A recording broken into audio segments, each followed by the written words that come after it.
Heart fans, welcome to the 2024-2025 Heart Men's Wrestling Media Day. I'm your host, Tony Hager with IA Wrestle. As we continue to look at all 9 Heart Men's Wrestling programs, we next look forward to speaking with Dickinson State University head coach Justin Slick and Jose Gonzalez. Coach Jose, thanks for joining us here for Media Day. The season is upon us. Yeah, we're excited. We're ready to roll. Coach, back in September, the NAI announced its Hall of Fame class for 2024. You were selected as one former student athletes to be inducted into the Hall of Fame later this year. Uh, you put all the time into this individually, Coach. What did that selection mean to you personally? I think it's a direct reflection of teammates and coaching staff that I was blessed with, and I'm very grateful for. Um, Having teammates and drill partners and a team that was around me, and a coaching staff that was around me that guided me, gave me an opportunity coming out of high school, and continued to believe in me and push me and held me to a high standard during my moments of of doubt, which those that say they don't have that are lying. We've all had them. I think that's what it really boils down to. We just had my freshman and sophomore year. Those two teams just got inducted into the DSU, the Dickinson State Hall of Fame, and I don't want to take anything away from the NAIA, but going in with that team probably means just as much, if not more, because I got to do it with my team.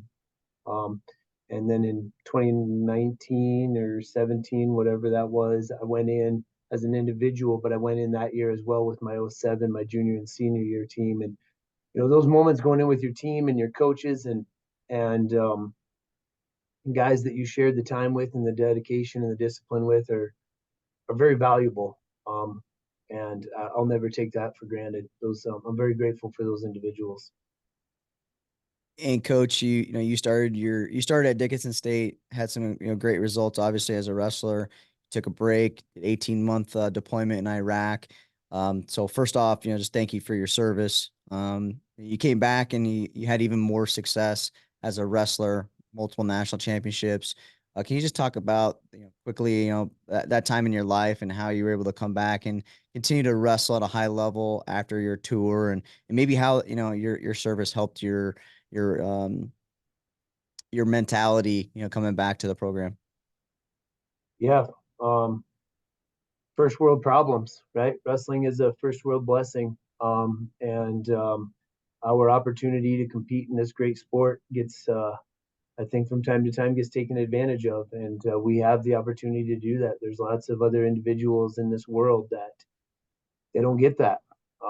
And my experiences with the deployment showed me that, we should be grateful for that. um, and take advantage of those things when they're put in front of us. Not get caught up in wins and losses and enjoy the process. And I was blessed to be surrounded by some great teammates, um, whether they were national level guys or just guys in the room. And very blessed to have a coaching staff that believed in me. I mean, you put yourself in Coach O'Donnell's position back then. He had to trust that I was going to come back, right? In more than one way, in more than one way that I was going to come back, and that when I did come back, I would still want to be here, and I would still want to be wrestling and those kind of things. And I'm grateful for the trust he had in me in that, and the faith he had in me with that, and my family and my wife, and that they dealt with the ups and downs of training and working out and being consistent with that, and they helped me with my consistency. So yeah, it's great. It's a great honor.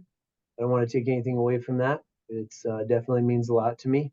But it's not just for me; it's for all those guys that were around me, and right down to the 125 pounders, even though I wrestled 197, and everybody in between. And Coach, you got someone that's trying to follow in your footstep individually, right? And that's Jose there. You obviously have him for a reason here on Media Day. Highlight his importance to the program. Um, you know, what does he bring to your program on and off the mat? Well, I think Jose brings a lot. I'm not trying to debate or argue with you, but I don't want Jose to follow in my footsteps. I want Jose to plow forward, make his own footsteps. You know, it's never been about following in anybody's footsteps. Go make your own path, and I'll trudge right next to you in the path next to you, or right behind you, whichever place you need me to be. If you need me to pull the plow for a while, I can do that too. But we want them to, you know, make their own direction in that process.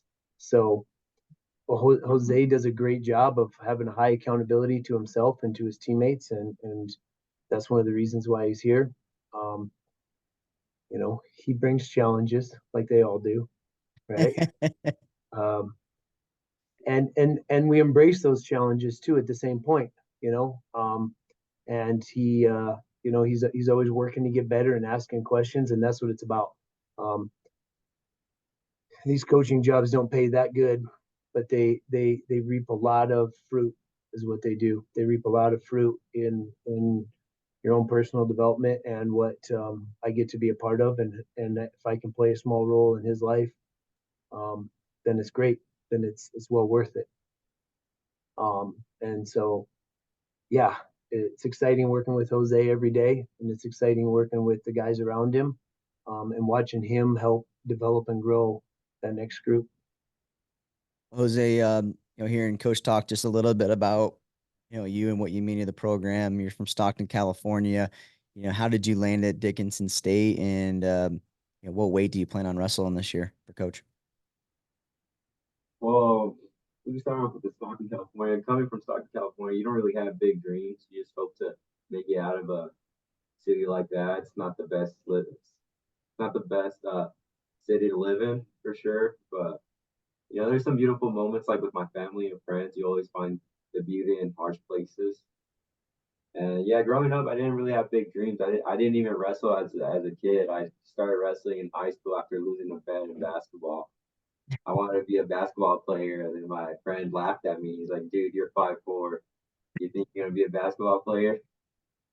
And yeah, my cross country coach mentioned wrestling, and I ended up deciding to go for wrestling. And after losing a pickup game, and yeah, that's where it all started. And like Coach mentioned, I'm one with high standards and high accountability, so I knew I wanted to be good at something.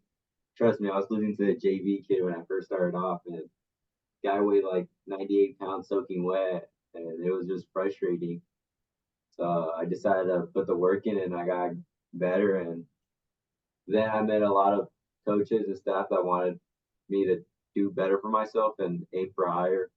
And that's when I met one of our assistant coaches, Coach Upchurch, started talking to me, and then he gave me Coach Fleck's number, and we started communicating. And then they had this aura, like this family type of environment, like welcoming environment compared to like other programs for sure.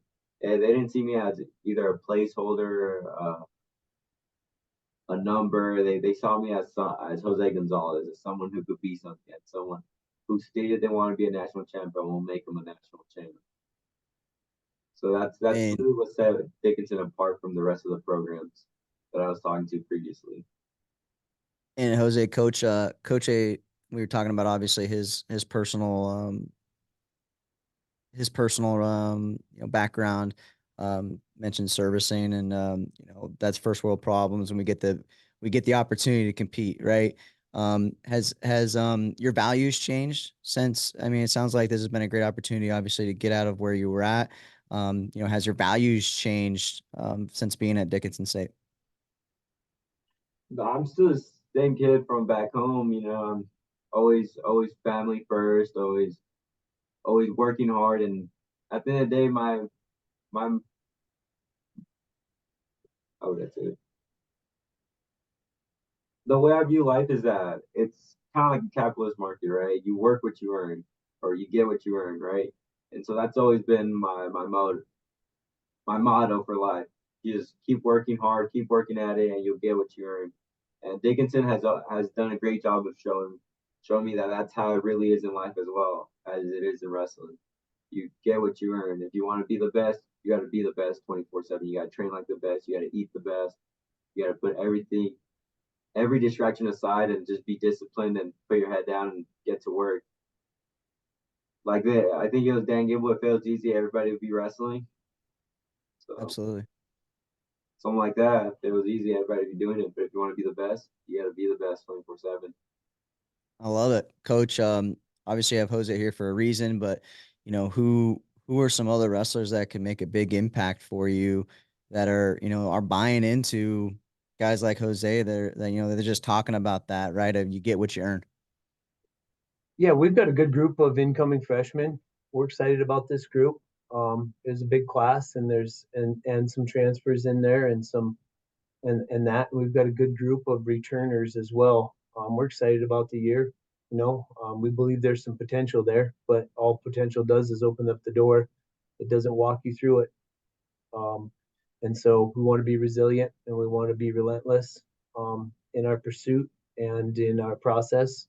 Um, we've been talking about resiliency a lot. We've been talking about being relentless a lot, and we feel like we've got a good group. We've got a returning All-American with Eddie Edric Norte at 141, Jose with a returning national qualifier and being, finishing just short of what his goals were.